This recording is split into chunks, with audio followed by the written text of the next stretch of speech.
కాంగ్రెస్ అగ్రనేత లోక్సభలో ప్రతిపక్ష నేత రాహుల్ గాంధీ ఇటీవల కేంద్ర ఎన్నికల సంఘంపై సంచలన ఆరోపణలు చేశారు.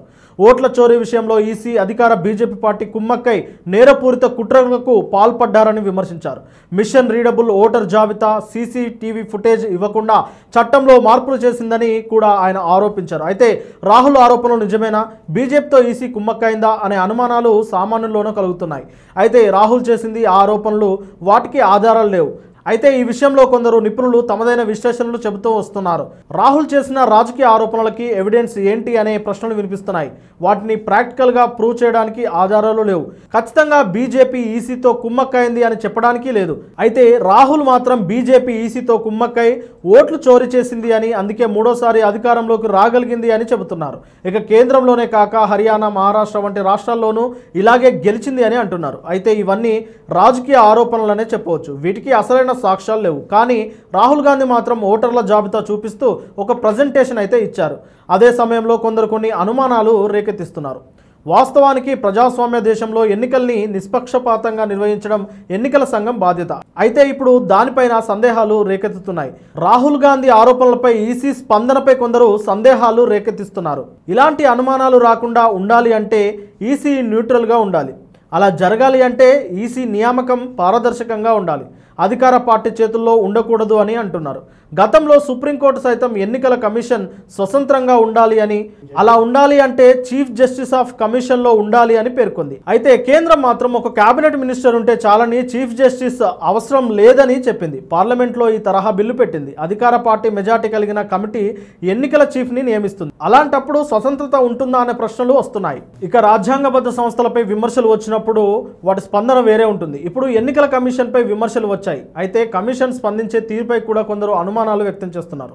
రాజ్యాంగబద్ధ సంస్థలపై విమర్శలు వస్తే అది నిజమేనా అన్న విశ్లేషించుకోవాలి. అందులో లోపాలు ఉన్నాయా అని, ఆ అంశాలు తప్ప ఒప్ప అన్న సరిచేసుకోవాలి. కానీ ఈసీ మాత్రం నువ్వు చేసిన విమర్శలపై డిక్లరేషన్ ఇవ్వు అని, లేకుంటే నువ్వు ఈసీని అవమానించినట్టే అని అంటుంది.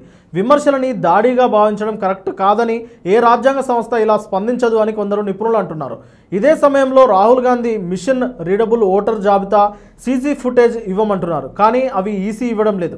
మేము పారదర్శకంగా ఉన్నాము, మమ్మల్ని నమ్మాలి, లేదంటే మీరు దేశంలోని ఎన్నికల వ్యవస్థని అవమానించడమే అని అనడం కరెక్ట్ కాదని కొందరు విశ్లేషకులు అభిప్రాయపడుతున్నారు.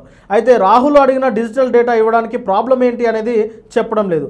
అలాంటప్పుడు 90 కోట్ల మంది ఓటర్లు ఉంటే వాటిని ప్రింట్ ఇవ్వగలరా, అవన్నీ చెక్ చేసుకోగలరా అనే సందేహాలు వ్యక్తమవుతున్నాయి. మిషన్ రీడబుల్ డేటా ఇస్తే లోపాలను చెక్ చేసుకోవచ్చు.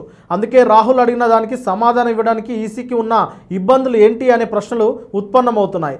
ఇక బీహార్లో ఎన్నికల ముందు ఓటర్ల జాబితాలో సవరణలు చేస్తున్నారు. అయితే కొత్త ఓటర్లని చేర్చే కసరత్తు కంటే ఉన్న ఓట్లు తీసేసే ప్రక్రియ ఎక్కువగా సాగుతుంది. సుమారు 65 లక్షల ఓటర్లను తొలగించారు. వారిని మీరే ఓటుకు అర్హులో కారో నిరూపించుకోవాలంటున్నారు.